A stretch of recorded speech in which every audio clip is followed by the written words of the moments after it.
Morning. Welcome to our live stream and podcast, Ashes to Rubies, where we talk about life and recovery and so much more. I hope you had a great 24/7. 24. 48. Not 2047. A great 48. We haven't been here since the great shrimp debate. The great shrimp debate. The meat. Not that we're going to revisit that. We could. The point has been proven. No, there's no Someone point. has conceded. The flat earth is round. But the science is still out there, though. People can make cases and points on every angle that you would want to.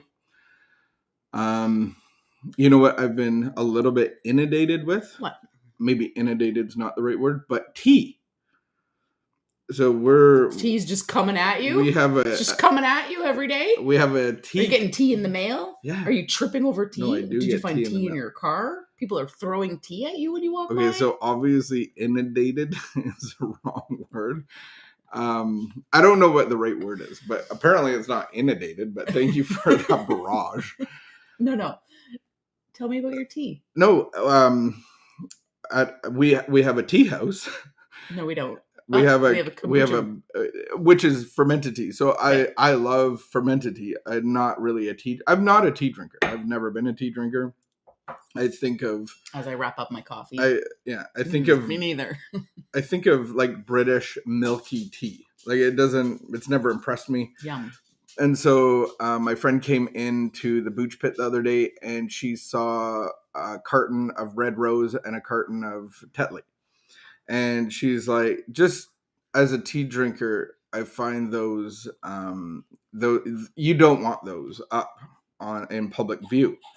And you don't buy cheap tea for the kombucha. You buy like a good, yeah. So we have a like organic worldwide tea distributor, and so I was like, okay, sold. So I bought a whole bunch of different teas. Rooibos literally smells like gazelles were grazing on this tea patch, but it's not even tea leaves. It's like a bush. You've been influenced in the area of tea. You have been introduced. So I haven't got. I'm going to be trying them all, from English breakfast to Earl Grey to Rooibos. There's a chamomile lemongrass, and then we have a peppermint something, and I haven't got past that. You like the peppermint? No, I don't even like peppermint. Peppermint reminds me of like candy canes. I'm not a big fan of candy canes. I've made candy cane kombucha. Not good. That was the worst kombucha we've ever made. Yeah. This tea is an experience. It fills my face. Yeah, it's really good. So I've had peppermint tea for the last couple days. So you do like it? Yeah. Oh, okay. It's unbelievable. It's a whole experience. Like, where has that been my whole life? Unbelievable. And I have little tea balls and everything. Yeah, it's really cool. Yeah, stop by for a tea today. Let's get into our reading. Oh, it's actually your turn. It's actually my turn. It is June the 23rd. Are there coffee drinkers and tea drinkers, or coffee drinkers drink tea, or do tea drinkers drink coffee, or are they separate? Well, there's many people who just enjoy one and not the other. Is it like in the alcohol world? I would say that there's beer drinkers, there's wine drinkers, and there's heavy, spirit drinkers, but they can cross lines, obviously. Yeah. Is it That's the nature of a human being. Is it the same like that in the hot drinking world? Well, yeah, because that's the nature of humans. So we have a preference, and some of us have a kind that we reject, but then there's some crossover. Okay. So like most people that drink coffee might have a tea here and there, or do they split it equally? And the other way around. Do tea drinkers not drink coffee? The nature of humans is that we're not all the same. So there are coffee drinkers who only drink coffee. There are coffee drinkers who might have a tea now and then. There are tea drinkers who only drink tea and they hate coffee. If it's one thing I'm positive about, tea drinkers. There'll be people that will comment on that. Who have some tea. There's tea drinkers who have some coffee now. But I think if you are a tea drinker, most of the tea drinkers that I know don't really like coffee. And it's probably because of the caffeine. Drink coffee. Or the flavor. No, that's the taste usually. It's the taste, really? Yeah.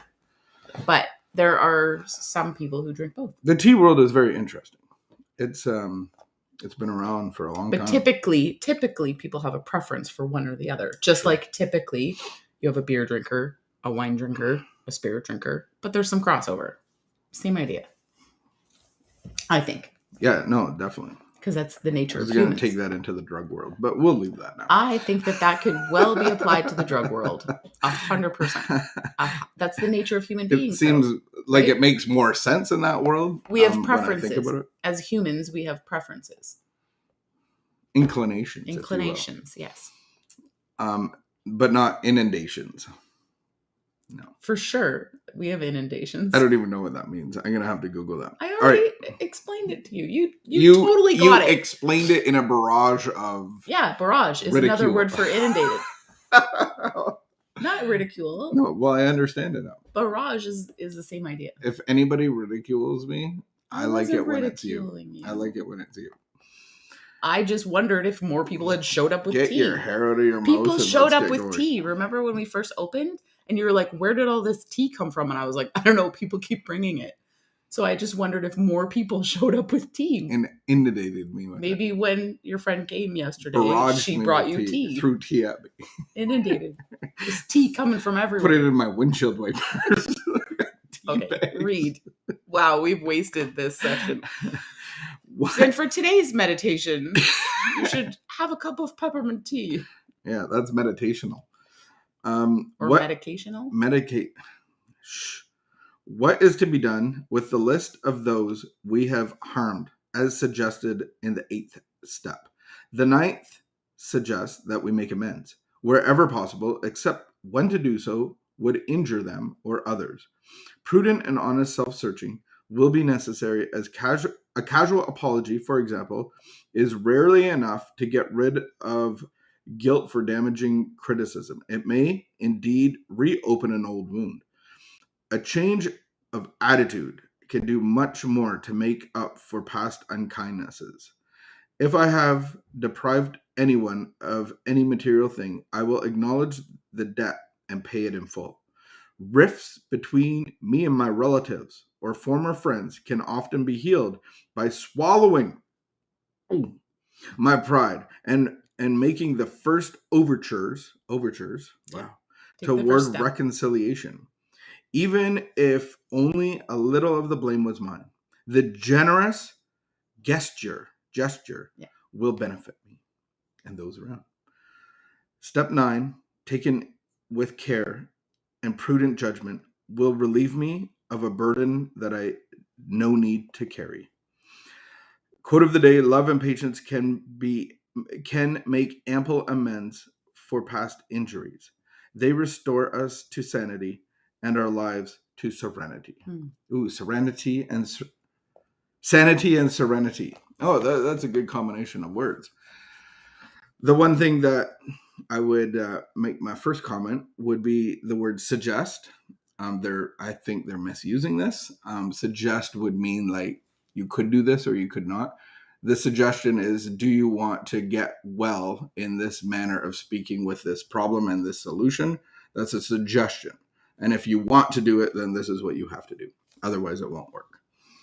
And then what we do in LifeLab is we construct like a tree.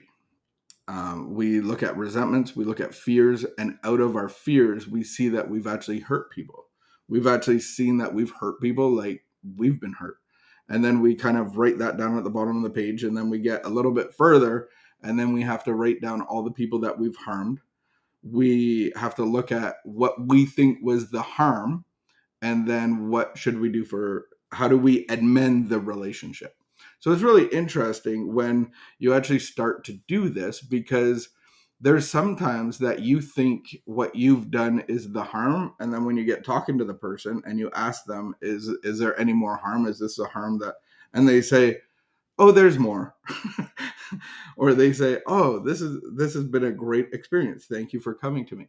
And so the whole concept behind this is kind of making a whole new garden.